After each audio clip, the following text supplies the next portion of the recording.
Malipayong dayong kilom-kilom Subo, Kabisayan ug Mindanao uban ni Dr. Iris ug ni CB diri sa Bukirang Barangay sa Kasili sa Konsolasyon sa amihanang Subo kini si Leo Lastimosa. Magpasalamat nga sa makausapa inyo ming gipadayon sa inyong tagsa-tagsa ka mga Pinoy-anan. Karong hapuna ang atong sugilano naguluhan Durano Dynasty. Ang dinastiyas politika sa mga Durano usa sa labing lig-on, usa sa labing mabulokon, usa sa labing makasaysayanon ug usa sa labing nahulga karon sa bagong panahon. Wa nis paabuta sa mga katalirong, sa mga contemporaries ni Ramon Durano Sr. nga moabot ang higayon sama karon ng iyang dinastiya nga iyang gipundar sa iya pangkabatanon, iyang gipalig-on sa iya ng kahamtong ug iyang gibilin sa iya mga anak nga puno sa paglaom na mapadayon kundi man mas mapalambo pa ang ilang politikanhong influensya o gingharian mahulga sama sa nahitabo karon. Pero sa kalig-on, sa kadominante sa dinastiyas mga Durano sa politika dinhi sa Subo, dayong taliwan ni anhing Ramon Durano Sr., si Mano Amon. Doon na mga timaan sa pagkasiak sa iyang dinastiya. Sa kadaghan sa mga politikanong alyansa, nagsugod siya nga nag-introduce sa politika ni Mano Amon mao ang mga Almendras na nag-una niya sa politika diha sa siyudad sa Danao.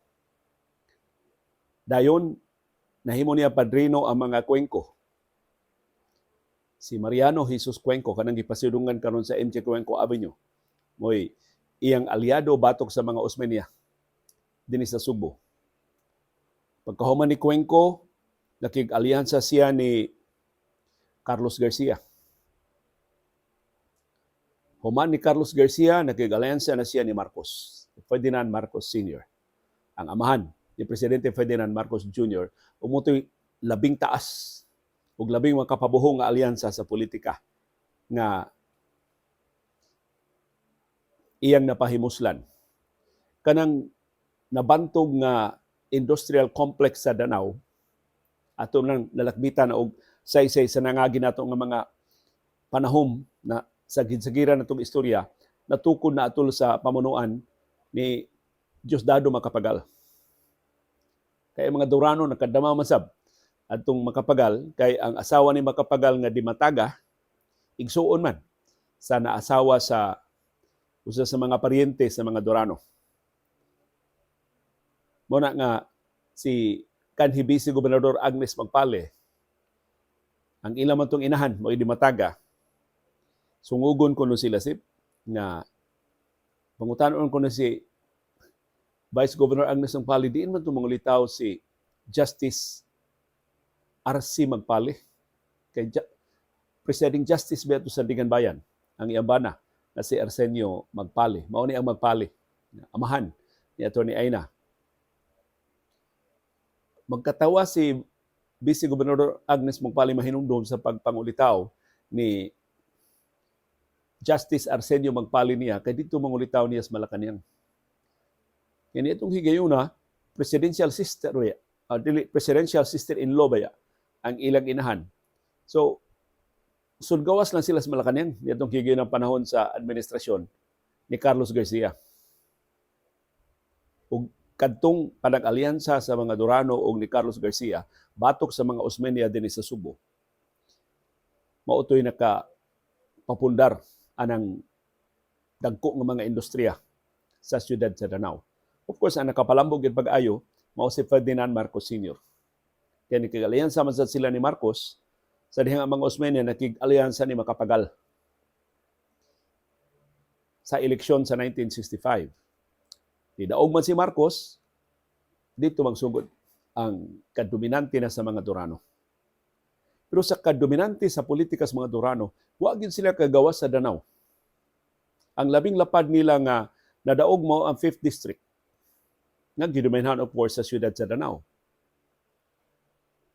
Nisuway sila pagkamayor sa Si Mano Amon Durano gyud ni suway pagdagan pagkamayor sa Cebu City, napildi siya ni Sir Hing Osmeña. Si Sir Hing Osmeña mismo ang nagpildi niya pagkamayor sa Cebu City. Ang iyang asawa ni suway pagdagan pagka gobernador o pagka vice-gobernador, napildi sa probinsya sa Subo. Wa gid sila ka palapad silang influensya beyond Danao and beyond the 5th District. Although tungod sa iyang mga in-laws, diha man siya son-in-law, si Anhing Emerito Calderon, si Tito Calderon, so na dominahan sa nila sa buwan. Na by the way karon ang iyang apo nga si Kongresista Peter Calderon, mao'y incumbent nga kongresista sa 7th District. Dili na sa buwan, bag-ong distrito nga gitukod sa redistricting sa Cebu Province. Ang lain niyang umagad nga si Dodong Sibico mo'y nawa na. Nawani na ron diya sa 3rd District sa Cebu Province ang mga Sibico. Although ang anak ni Dodong Sibico, murag apo ni Mano Amon, nahimong board member si Jude Sibico. Sud sa pipila ka termino, pulis siyang inahan na si Judy Durano Sibico. Pero ang kadominante ni Mano Amon sa politika sib, wa maka-exempt sa ilang pamilya gikan sa panagsungi mismo sud sa pamilya. Ug kini mao gini ako nabantayan throughout history ang downfall sa labing dagko nga mga dinastiya, sa labing gamhanan nga mga gingharian, mao pa nag-unay sa mga sakop sa pamilya. Ug nahitabo ni sa mga Durano. Sa diyang gipatawag ang eleksyon, labing unang local elections human sa martial law. Ubos na sa 1987 Constitution. Wa pa abuta, anak ni Ramon Durano Sr. nideklarar siyang kandidatura pagkamayor sa siyudad sa Danao. Ug ang maong anak mao si Anhing Tadeo Durano. Deo Durano. Na nahimong mayor sa Sugod pero gustong magmayor sa ilang siyudad sa Danao. Perting kurata sa mga Durano sa kandidatura ni Deo Durano, na ba sila mutuo nga seryoso si Deo? Tingali doon lagi pangluuran, tingali doon lagi pangayo, tingali madara og istorya, tingali ayom-ayom ra si Tadeo. Pero wa gyud hugot gyud siyang determinasyon sa pagdagan pagkamayor sa siyudad sa Danao. Ug niadtong higayon na si Ramon Durano Sr. hamtong na ang pangidaron. I think he was 87 years old. No, he was 81 years old sa pag-rebelde ni Tadeo Durano batok niya.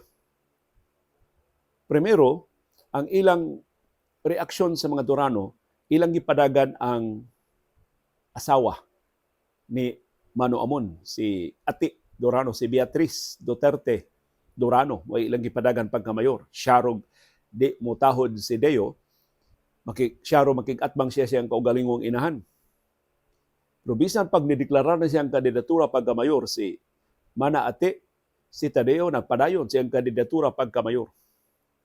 Puto daw yung eleksyon, aron lang mahipo si Tadeo Durano, nideklarar na siyang kandidatura pagkamayor sa siyudad sa Danao, si Ramon Durano Sr. himself. Si Mano Amon na yun, ang nidagan pagkamayor Danao, batok ni Tadeo Durano, aron lang yun mahipo sa iyang anak. Si Tadeo Durano, wa man. Di padayon man yun sa iyang kandidatura. So nadayon yun ang ilang karambula, si Mano Amon, mo nidagan pagkamayor, iyang laing anak nga si Jesus Durano, si Don Durano, mo nidagan niya pagka-vice mayor. Of course, sila ni Daog, dako kayo lang mayoriya, pero nabuak na ang panagiusa sa pamilya Durano. Yung wag ito mag-expect ha, kay in terms of seniority, 7 man ilang anak ni Ramon Durano Sr. o ni Beatriz Duterte Durano. Ang kamagwangan si Beatriz Calderon, naminyo ni Tito Calderon. Mo'y inahan nilang kongresista karon Peter Calderon. Ikaduha babae, Lydia Durano. I don't know, wa ko kadungog nga aktibo siya sa politika. Ang ikatulo, si Ramon Boy Durano Jr. mao ni ang junior ni Ramon Durano Sr. Ikatulo. Ang ikaupat si Jesus Don Durano. So, ang eldest nga babae, wa mo hagit sa iyang amahan. Ang eldest nga lalaki, si Boy Durano, wa mangahas paghagit siyang amahan. Hasang ikaduhang lalaki nga si Don Durano, wa mo hagit sa iyang amahan. Ang ikaunom nga anak, si Beatriz, Lydia, Boy Durano, Don Durano. Ang ikalima, si Judy Durano, laing babae. Wa mo hagit si Judy siyang amahan. Ikaunom si Deo. So si Deo actually ang second to the youngest nga anak. Ang nakapait pa gyud pagsugod sa kampanya, si Tadeo aliado og si Nito Durano ang kamanghuran nga anak lalaki. Ang kamanghuran sa mga anak ni Mano Amon ug ni Manaati. So ang duha ka youngest nga mga anak mao'y nag-alyansa. Although eventually si Ramonito Durano ni deklarar nga adto siya siyang amahan. Ug si Deo na lang yun ang nahibiling isuon nga ni batok sa ilang amahan. So basically daog na si Ramon Durano Sr. batok ni Tadeo, imbis mahipos ni Tadeo, ni samot hinuon og kagubot. Kay gipasangilan si Don Durano nga kuyog sa iyang mga sakop, ilang girakrakan si Deo ug nasamdan gyud Deo Durano. Diriyot gyud mamatay di atong ilang engkwentro. Diri sa Cebu City nahitabo ang engkwentro. Mutong nagkinasuhay ni sila. Nagkinhiay ni sila. Si Tadeo Durano, si Don Durano, tungod atong maong engkwentro. Nya nabaw sanay ni ang ilang ilabihan ka duguon sa atong yugtua sa kasaysayan sa ilang pamilya. Ang nakapait, 1 year after sa election, namatay si Ramon Durano Sr. So maybe nakakita si Tadeo nga huyang na ang iyang amahan. Maybe nahibaw siya doon na gibati ang iyang amahan. O sa iyang rason, ngano nga nikalit lang siya og hagit. Wag gipaabuta tong iyang pag-challenge sa liderato siyang amahan diha sa siyudad sa Danao nga maugi base sa ilang politikanhong dinastiya sa kinatibuk-an sa 5th distrito. Pero kadtong pagsukol ni Deo sa ilang amahan, pasiuna lang to. Sa nisunod nga mga eleksyon, nag-unay na gyud ang mga Durano. Mag-usab-usab lang ang ilang mga alyansa, but mostly ang mag-alyansa si Boy ug si Don Durano batok ni Ramonito. Kay pagkamatay siyang amahan si Ramonito man, maoy nitumaw na leader sa pamilya. Mas daghang igsuon nga ni patuo ni Nito. Kay nilang Boy ug ni Don. So si Boy ug si Don mo'y kanunay nga magkasangga, si Nito mo'y leader sa mayoriya sa mga sakop sa pamilya. Kasagaran kining away sa mga Durano mahitabo kung mapupos ng ilang mga termino. Kay kining mga Durano tiwas-tiwas man eh. Magmayor gani na usa ka Durano, matiwas gyud ang siyam ka tuig, wa gyud day makapuli niya. Ang problema inig kapupos sa siyam ka tuig niyang termino, di naman siya kadagan sa samang pwesto. So magpapuli na siya. Anha na sa mo tumaw ang panagsungi. Panalitan sa kaso ni Don Durano ug ni Boy Durano. Dihi gayon nga si Don Durano mo'y mayor sa siyudad sa Danao. Si Boy Durano ang iyang vice mayor. Nakatiwas gid sila og tuto ka sunod-sunod nga termino. So dayong eleksyon nga di na sila kadagan, nag-expect si Boy Durano nag-expect nga ang vice mayor din ni Don Durano ni ato si Buboy Durano, ang iyang anak nga lalaki. Kay si Buboy Durano usa man sadto sa mga aktibos politika. Sa una karon si Buboy mura og nag-concentrate na lang sa iyang negosyo, wa na ko kadungog nga ni apil pa og eleksyon si Buboy Durano. So na-expect si Boy Durano nga ang iyang anak nga si Buboy Durano maoy mamahimo nga mo ipuli ni Don ba pagkamayor sa siyudad sa Danao. Total sa seniority, iya mga anak mo isunod. Ikaduha na gud nga labing taas nga opisyal. Kaya ba ako subayon, pila ni Ramon Durano tanan? Si Ramon Durano Sr., si Ramon Boy Durano Jr., si Ramon Nito Durano III, kinis Buboy mo kung ako masayop, mo ni Ramon Durano IV, si Buboy. Sus, si Don, wa man niya pili as Buboy. ang iyang gitugpo pagkamayor si Munching. I think Ramon Durano the fifth na ni. Ang iyang anak nga si Munching Durano mo iyang padagan pagkamayor. Mo tong perting sukuan ni Boy Durano, nagpari silang Ramonito. No, di Ramonito ni dagan pagkamayor sa Danao og napildi nila ang pamilya ni Don Durano. So nagkasungi gyud ang pamilya Durano. Karong bag-o, at least before Duterte, murag nahipos ang pamilya Durano. Di na kayo yung una naka-pronounce ang ilang panagsungi. Si Deo ni balik sa sugod, pagkamayor sa sugod, wa na mo hagit diha sa murag si Tadeo nahipos ni Ramonito. Wa na siya manghagit diha sa siyudad sa Danao. Total ang lungsod sa sugod usa man sab sa ilang politikanon nga mga base sa ikalimang distrito sa Subo. Pero ang labing dakong hagit sa mga Durano karon gikan naghihapon sa ilang paryente. Di nagikan sud sa ilang pamilya, kundi gikan sa ilang paryente ang mga Duterte. Pagka-presidente ni Rodrigo Duterte, wag yun na-expect na ang mga Durano mo'y labing masantako. Kay paryente ba sila? Di ka ni Presidente Rodrigo Duterte. So, kung buto na si Duterte, muhatag o tagpabor sa mga Durano, si Duterte doon na maday pagdumot sa mga Durano. Kay katuding amahan, ni kanhi Presidente Rodrigo Duterte nga si Vicente, I think nahimutong mayor diya sa siyudad sa Danao, gikasungi ni Mano Amon. Kung kay hawod magkis Mano Amon itong higayuna, iyang gihinginlan, iyang gipalayas. Si Vicente Duterte gikan diya sa siyudad sa Danao. Muto si Vicente Duterte, bit-bit iyang mga anak, munang mahinumdum bagid ini si kanhi Presidente Rodrigo Duterte, mura kuno silang latagaw. Gipalaya sila sa Danao, puto nilangyaw sila sa Mindanao. Niya nito higayon na dito sa Mindanao, dito man magbase na si Landring Almendras. Murag senador na Landring Almendras ni adto. So gisagop silang Landring Almendras dito sa Davao, ug mao to nga nagobernador hinos Davao. Si Vicente Duterte, ang iya hinung anak mo ay nahimong mayor sa siyudad sa Davao ug nahimong gyud ganing presidente sa Republika sa Pilipinas. Kung Duterte may gayto baday magdumot. In fact, pagka-presidente niya, ang tanang kontra siya ang amahan, katong mga responsable, gipakauwawan ang iyang amahan, gitangtang sa gabinete, gibawsan yun. Ni kanhi Presidente Rodrigo Duterte. Labi na ang mga Durano. Way labot silang Ramonito sa desisyon sa ilang amahan, pero sila mo ay nakasapupo sa panimaw sa anak. Sa gipalaya sa ilang amahan na si Vicente Duterte. So nahibaw ito tanan, unsa nahitabo sa niaging eleksyon diya sa siyudad sa Danao. Giapiki pag-ayo sa administrasyon ni kanhi Presidente Rodrigo Duterte ang mga Durano. Daghan kay nadakpan nga gipasangilang ng kupot og mga armas, hasta mga mayor gipasangilan ng kupot og dinamita, nga priso.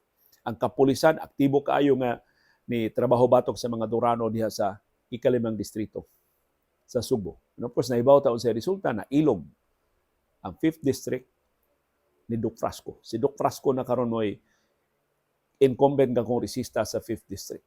So for the first time, ang mga Durano nawani sa ilang kaugalingong distrito. Og human sa niaging eleksyon, ang mga Durano na-confine na lang sa siyudad sa Danao. Sa tibok 5th distrito, duha na lang ka local government unit ang giduma sa mga Durano. Ang siyudad sa Danao, na ang mayor karon, I think ang anak ni Nito Durano, manghod nilang Ace Durano nga si Mix Durano, pero si Nito gihapon mo vice mayor. Ug ang laing teritoryo diya sa 5th district nga mga Durano mo nakupot, mao ang sugod. Ang anak ni Deo Durano nga si Munyen Durano Strigan, mao karoy mayor sa sugod.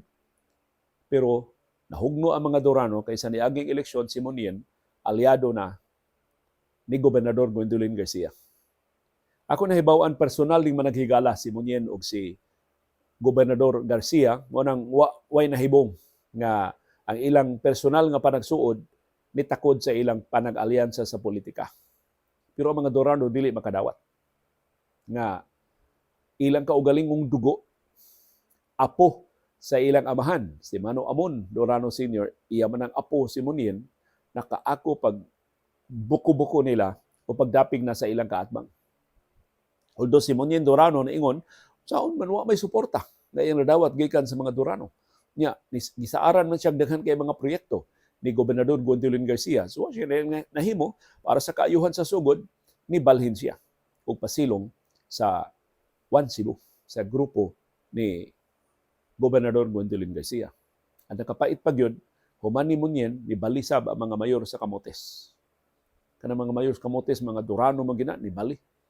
Na nakaroon ni Duke Frasco, na nakaroon ni Gobernador Gwendolyn Garcia. So kung buot kwintahon karon, murag ang katapusan na lang yung last na teritoryo sa mga Durano, mao ang syudad sa Danao.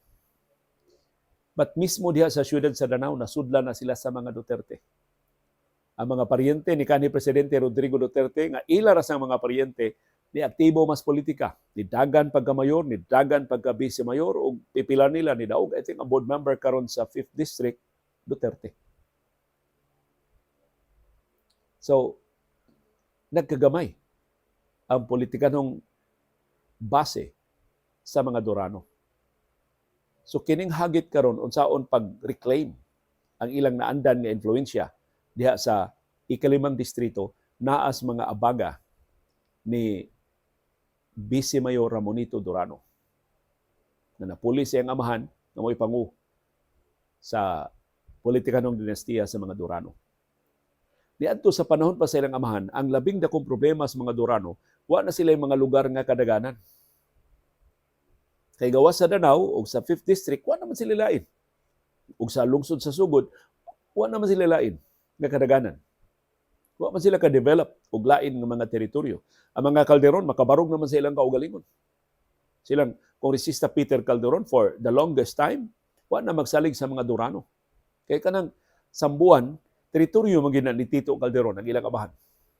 Na son-in-law ni Ramon Durano Sr. So bisan sa alyansa ni Tito Calderon o ni Ramon Durano Sr., wa gyud na mag-agad ang mga Calderon sa mga Durano. Si Tito Calderon nakabarog sa iyang kaugalingon. Although, human sa ilang alyansa, kay di mahigayon nga nagkasungi sab ang mga Durano o ang mga Calderon. Kay pagkahuman na sa EDSA People Power Revolution, si Mano Amon, diha po alyansa ni Juan Ponce Enrile. Yamoto ang kang Enrile, GAD, katong Grand Alliance for Democracy. Moto ang ilang partido.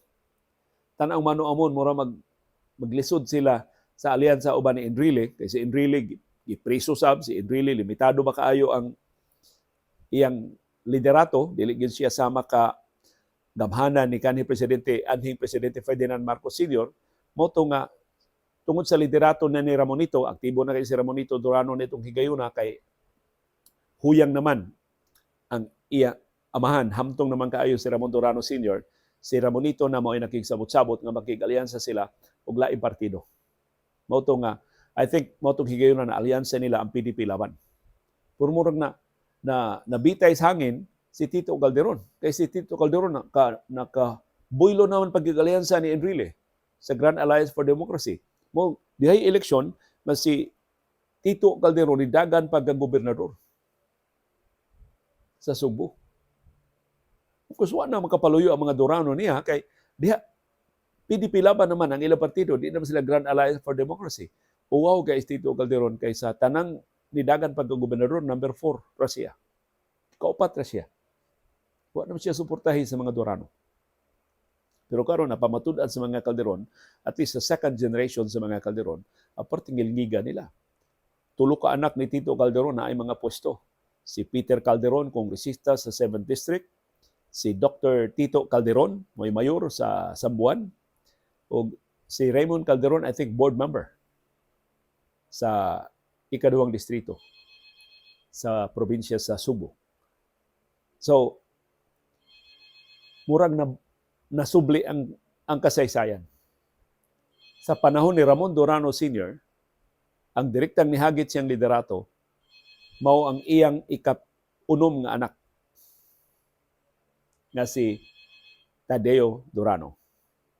Karon, dihang nipuli na sa iyang politikanong gingharian si pagduma sa iyang dinastiya si Ramonito Durano III, ang anak na sab ni Tadeo na si Munien Durano Strigan, wa mo direktang hagit sa liderato sa Danao, pero nisukwahi sa ilang politikanong dinastiya diha sa ikalimang distrito ug dito na modapig silang kaatbang na si Gobernador Gwendolyn Garcia. So unsay mahitabo sa dinastiyang Durano sa umabot nga eleksyon? Eleksyon na ta sa 2025. So I think I don't know sa plano sa mga Durano, mudagan ba pagbalik pagkamayor si Ramonito Durano diha sa siyudad sa Danao o yung patiwason ang iyang anak na si Mix Durano, or tinguhaon na gyud sa mga Garcia o mga Frasco hastang Danao ilan ng ilugon gikan sa mga Durano. Dunay susama nga nahitabo dinhi sa Subo sa politikanong dinastiya sa ikaapat nga distrito sa Subo. Kaniadto sa buhi pa Juni Martinez, haskang hauras mga Martinez diha sa ikaapat nga distrito. Kanang tanang mga mayor diha pulos na mga suod ug mga aliado. Ang uban bata-bata gid gani ni anhing kongresista Juni Martinez. Pero sa dihang nagkahinog na sab ang pangandaron ni Juni Martinez, inanay na sab nga napukan ang ilang dinastiya sa 4th District. Napildi sila pagka-kongresista sa 4th District. Ang ilang aliado nga mga mayor mo ninihagit nila. Katus Binhor sa Limbangon, aliado ba ito sa mga Martinez? Mo ninihagit nila. Napukan sila sa 4th District. Pero wag yun na mapukan ang mga Martinez sa siyudad sa Bugo. Ilag yung napanalipdan ang ilang siyudad sa Bugo. Bisag kinsa na lay nihagit nila diya sa Bugo, si Marquita sa Limbangon yung sa iyang dako kayong katigayunan, nidagan na diha sa siyudad sa Bugo, wagin siya makapukan. Si Ani Juni Martinez mo sa iyang ikaatbang. Karon mga anak na ni Juni Martinez mo napuli og duma sa siyudad sa Bugo, pero lahi sa mga Durano ang mga Martinez dipili pagkig-alyansa ni Gobernador Gwendolyn Garcia. So mapreserbar ba sa mga Martinez ang ilang dinastiya ubos sa landong sa One Cebu ni Gobernador Gwendolyn Garcia, o mas mulampo sa mga Durano sa ilang formula na dili sila mo alyansa ni Garcia, pabilin sila mo barog o manalipod sa siyudad sa Danao o musuway pagkuha pagbalik sa liderato sa ikalimang distrito sa Subo. Disappointing kayo para sa mga Durano ang resulta sa niaging duha ka eleksyong gubernatorial dinhi sa Subo. Adtong 2019, nidagan pagka-gobernador si Vice Gobernador Agnes Magpale. Sa tanang mga Durano, I think si Magpale mo labing popular. Ilado siya sa tanang mga mayor sa probinsya sa Subo. Pilagod siya katermino pagka Vice Gobernador. Pinangga kay ito si Vice Gobernador Agnes Magpale kay buutan, matinagbangon, matinagdanon, way issue batok niya, way iskandalo nga naglambigit niya. Humot juga ito si kanhi Vice Gobernador Agnes Magpale. Pero gilubong siyang tagaliog ni Gobernador Gwendolyn Garcia. Sa niaging eleksyon 2022, ang nidagan pagka-gobernador ang anak ni Ramonito Durano, si kanhi Tourism Secretary Ace Durano. And I think you will agree with me na sa tanang bag-o mga Durano, si Ace Durano mo'y labing acceptable sa mga Subuanon. Wa siya matakdi sa warlordism sa iyang apuhan, and to some extent sa iyang amahan. Ug si Ace Durano sa iyang pagka-tourism secretary nakapresentar og image sa talagsaong liderato sa iyang katakos sa pagpangu sa nasunong ahensya sa gobyerno. Pero resulta sa eleksyon sa 2022 napilde. Tagaliog gihapon ang lubong ni Ace Durano. So nangutan ako sa mga Durano, unsa may problema ni Agnes Magpale nung napildi man sa 2019? Unsa may problema ni Ace Durano kung napili man sa 2022. In fact, diha pa yung mga panudya ni Ace Durano, tuga-tuga magagdagan, di ba na kaandam? Dagan magkagobernador niya, maro tayo mong agi. Na-disappointed ba sila nga sa kamasaaron sa kabatanon sa liderato ni Ace Durano, maro tayo yan nakuha. Ang explanation yun sa mga Durano, sa resulta sa duha ka eleksyon, 2019 o 2022, wa sila mag-expect ngun adto kadako ang kwartang gipabaha sa ilang mga kaatman. Sa ito pa, wa kuno'y problema ang ilang organisasyon. Wa sila mukumpiyansa sa ilang kampanya. Pildi sila sa kwarta. Kaniadto ang mga Durano makapalihok pa man sa ilang mga armado. Gibantog man ang ilang mga goons. Pero kay ang kapulisan dili naman ila since 2019 gi-istrikto naman sila sa kapulisan ubos sa mando ni kanhi presidente Rodrigo Duterte. Sa 2022 to some extent influential gihapon ang mga Duterte kay siya may incumbent nga president pagpahigayon atong eleksyon na wa gihapon kaugpo ang mga Durano. So mao na ilang explanation na pilde sila sa kwarta sa niaging duha ka eleksyon gubernatorial dinhi sa Subo. Sungutan ako sa mga Durano unsa man yung paglaom sa eleksyon sa 2025. Ang source sa ilang paglaom na mas maayo ang ilang showing sa eleksyon sa 2025 mao na si Ferdinand Marcos Jr. wa magdumot nila. O si Ramonito Durano mo makapasalig ni Presidente Ferdinand Marcos Jr. nga wa sila mobiya sa mga Marcos. Bisan sa labing ngiog nga katuigan nga way motagad sa mga Marcos dinhi sa Subo, ang mga Durano nagpabiling matinud-anon sa mga Marcos. So ang ilang paglaom mo reciprocate si Ferdinand Marcos Jr. Mahimo di siya makatalikod nilang Governor Buen Garcia isip iyang politikan ng mga aliado, pero di siya sama ka-agresibo. Ni kanhi Presidente Rodrigo Duterte pagpangampanya, pag-apiki sa mga Durano diha sa siyudad sa Danao ug labi na sa ikalimang distrito sa Subo. Atong atangan unsay mosunod nga mahitabo, pero nakapa-reinforce ni sa akong pagkakumbinser na ang labing dakong hagit batok sa politikan ng mga dinastiya. Kasato pa ang labing dakong dag-anan sa mga botante aron nga mapukan ang mga dinastiya mao ang ilang panag-unay.